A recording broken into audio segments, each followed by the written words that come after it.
Anime Caveman. Today I'm going to be reading the 14th episode of Golden Kamuy. And I gotta say, this episode was tense as fuck. Now, to give this episode some credit though, it did something with Edo guy I really didn't believe that it was going to do. And I kind of felt sorry that that dude died because for the past two episodes, even though Edo guy hasn't been in a lot of episodes, they did a good job of giving him a quirky personality. They did a good job of giving him some character development in the previous episode where he was only talking to dolls towards when he shot the dolls and he started interacting with Tsurumi and with actual people, and he started to have a goal centered around people where he tried to make these fake tattoos for Tsurumi. And I like that kind of character progression. It makes the show feel much more dynamic.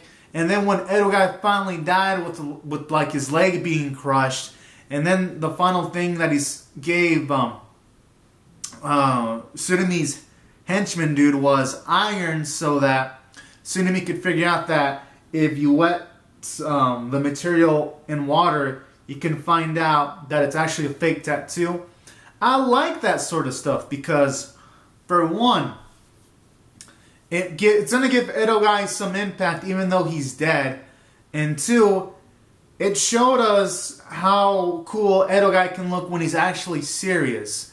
So the anime's done a good job showing it when it's a funny situation, when he's scared, when he's happy, when he's serious.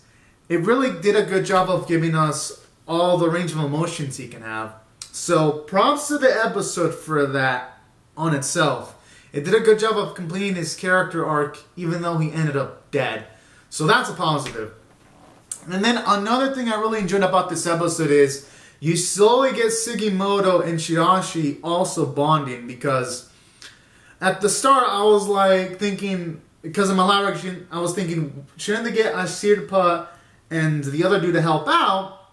But then I like how this episode kind of did something better than I expected, because when I actually had them stuck in this area where there's a lot of gas and they're going to die through a lack of oxygen, it was cool when Sugimoto was yelling out to Shirashi to actually breathe and all of that.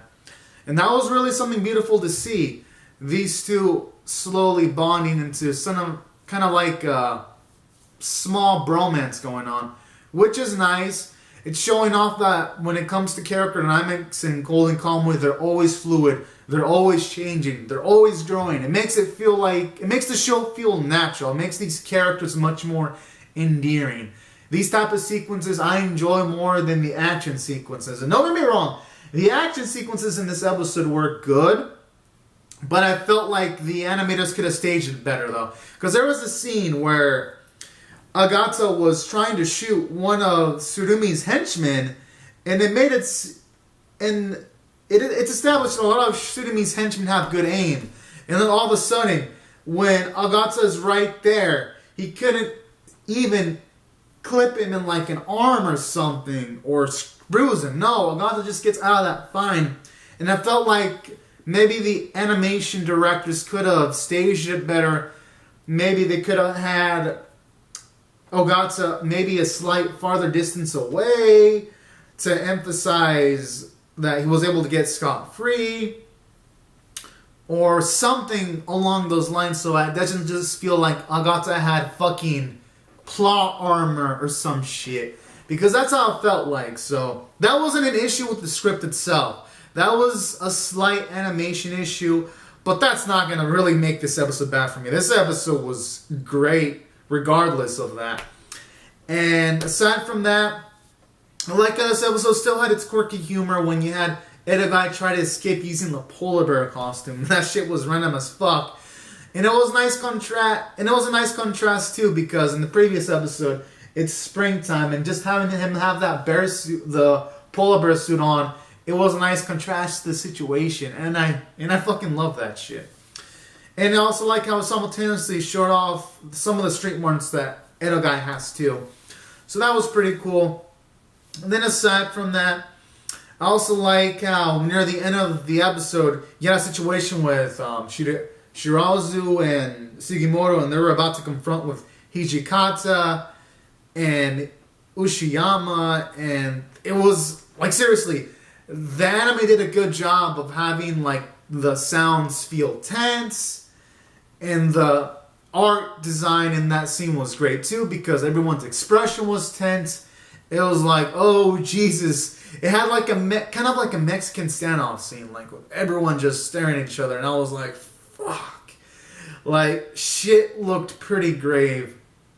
And then the way the episode kind of just hits us in the face with like a whiplash effect when everyone was just hungry and they're like, why don't we just eat? And that was such a beautiful scene, especially when they had like a reference to the Last Supper. And I like that kind of symbolism, because we all know, according to the fortune teller, either Shirazu or that Ainu guy, one of those two, or Sugimoto is going to betray Asirpa. We all know it's not going to be Swagmoto, because that dude, he cares about Asirpa too much to be doing a betrayal. And I like how he even gave some subtle character development towards Sugimoto, because they were offering Sugimoto enough money for him and his crew to live comfortably as long as they don't interfere anymore. But then when Sugimoto's saying stuff like, I want to know more about Noperando, I like how even Sugimoto's goals are fluid, because he went from only caring about the money so that he can help out his friend's wife towards caring about Asirpa, because in wanting to find out more about Asirpa's father, it means he wants to find out more about Asirpa's father for his curiosity, but at the same time, it seems like to help out Asirpa, and I like that. It shows you that that big brother little sister dynamic between these two characters is growing, and that's really beautiful. And it's gonna make the interaction between Sugimoto and Asirpa just feel like they have much more weight as the episodes go on too. So really, all these elements in this episode, it really makes me want to. I'm going to give this episode an 8 out of 10, because this episode was super strong. The character dynamics in this episode were great.